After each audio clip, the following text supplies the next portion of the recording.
Extra آمدن لینا وہ ڈاکٹرز کے لیے جائز نہیں ہے. اس کی وجہ سننے کیا ہے؟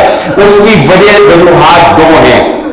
پہلی وجہ یہ ہے رسول اللہ صلی اللہ علیہ وآلہ وسلم نے جب سرکاری عہدے پر کسی کو فائز کیا تو اس کو جب بھیجا تو وہ مال لے کر آیا. یہ مثال سے سمجھانے لگا ہوں. جب وہ مال لے کر آیا تو اس نے کہا یہ مال سرکاری زکوٰۃ ہے اور یہ وہ تحائف ہیں جو لوگوں نے مجھے دیے.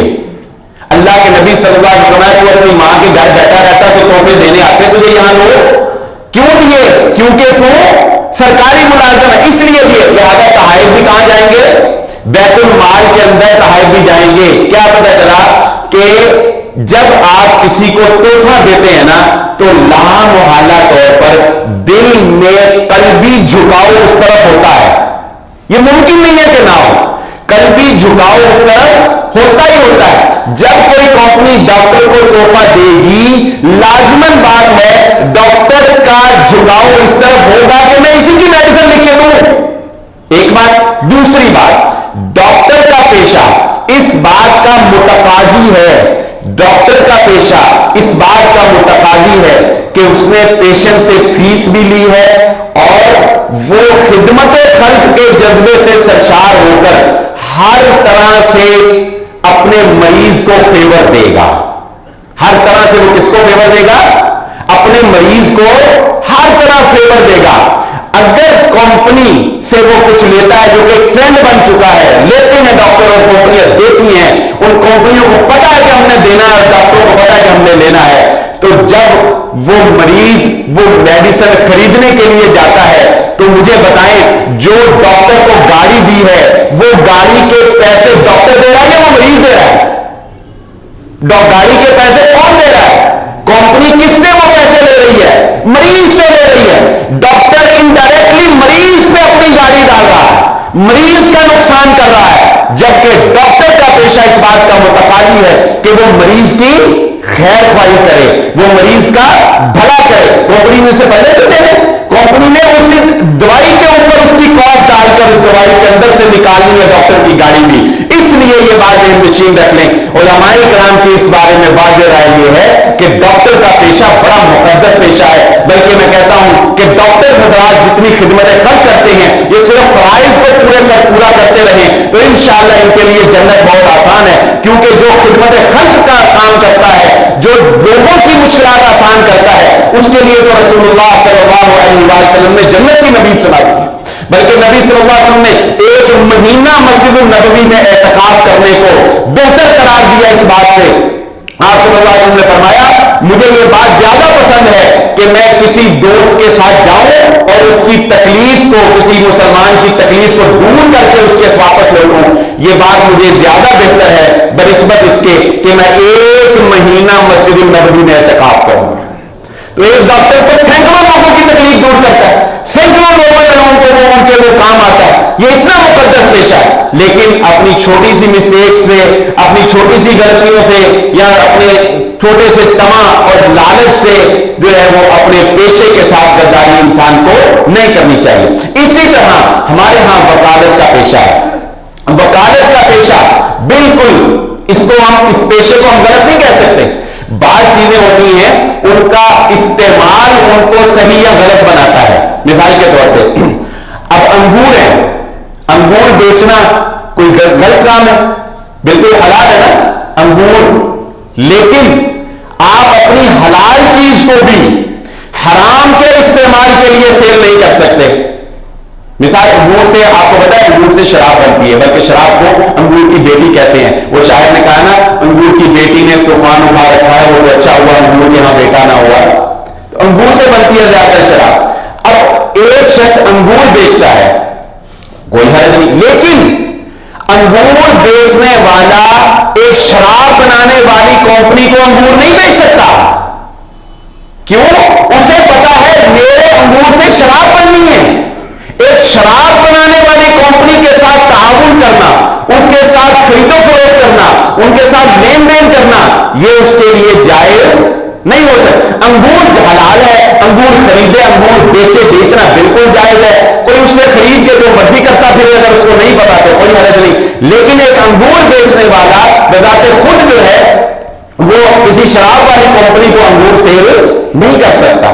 تو اسی طرح وکالت کا شعبہ جو ہے ہمارے ہاں بہت اچھا شعبہ ہے. بہت سے لوگوں کو بیچارے پھنسے ہوا کو یہ لوگ ریلیف دیتے ہیں, لیکن ایک وکیل کے لیے اپنے پیشے کو اس وقت وہ حرام کر لیتا ہے جب اس کو یہ علم ہوتا ہے کہ میں جس کا کیس لڑ رہا ہوں وہ جھوٹا ہے, وہ مجرم ہے, وہ دغے باز ہے, وہ دھوکے باز ہے, یا اس کو وہ خود طریقے سکھاتا ہے بچنے کے اور اس کو خود طریقے مجرم کو سکھاتا ہے. تو بتائیے یہ خود اپنے آپ پر عذاب نازل کروانے والی بات نہیں ہے تو اور کیا ہے. اور سینکڑوں لوگ جو ہیں ہماری عدالتوں کے اندر کتنے جھوٹے گواہ, کتنی جھوٹی قسمیں اپنے اوپر لعنتیں بھیجنا, یہ سب کچھ جو ہے ہم حرام بھی کما رہے ہیں اور خود اللہ رب العزت سے دعائی دے کر یہ کہتے ہیں کہ ہمارے اوپر عذاب نازل فرما اور ہم ہمارے اوپر جو ہے وہ یہ فلاں نازل فرما. تو یہ مارکیٹ کے اندر یہ وہ باتیں ہیں, یہ لین دین کے وہ طریقے ہیں جو لوگ اکثر جو ہے وہ کثرت سے سوال کرتے ہیں ہمیں, اور کثرت سے جو ہے وہ لوگ ان کے بارے میں, ان مسائل کے بارے میں جو ہے وہ ہم سے پوچھتے ہیں. تو میں اس آج کی اس گفتگو سے کم از کم جو بات آپ کے گوش گزار کرنا چاہتا ہوں, جو باتیں ہم نے سننی چلیں وہ تو ہمیں سمجھ میں آ گئی, جو نہیں ہمیں بہت سے معاملات ایسے ہیں جن کا ہمیں علم نہیں ہے, کم از کم یہ بات ہمیں ضرور پتہ چل گئی ہے کہ ہم جو بھی لین دین کرتے ہیں یہ اتنا آسان کام نہیں ہے, یہ اتنا آسان کام ہے. کیونکہ آج کل جدید طریقے ایسے طریقوں سے, مثلا ایک سوال میرے پاس آیا, چلے وقت تھوڑا اختصار سے بیان کر دیتا ہوں. ایک سوال آیا, ایک دوست ہے وہ اس کو کہتا ہے, مثلا اس کی ایک فیکٹری ہے, وہ اسے کہتا ہے کہ ہم جب ادھار چیز لیتے ہیں, مثلا ہم تیزاب لیتے ہیں, وہ کہتا ہے کہ ہم تیزاب خریدتے ہیں تو ہم جب ادھار خریدتے ہیں تو ہمیں ملتا ہے 15 روپے لیٹر, اگر ہم کیش خریدیں تو ہمیں ملے گا 13 روپے لیٹر. وہ اپنے دوست کو کہتا ہے کہ آپ مجھے 10 لاکھ روپیہ دے دو, میں یہ کیش خرید لیتا ہوں, میں یہ تیزاب جو مجھے 15 روپے لیٹر مل رہا ہے نا ادھار, کیش پر مجھے 12 روپے لیٹر ملے گا, میں یہ خرید لیتا ہوں کیش پہ, 3 روپے لیٹر بچ جائے گا نا, وہ ہم 1.5 روپیہ کر لیں گے.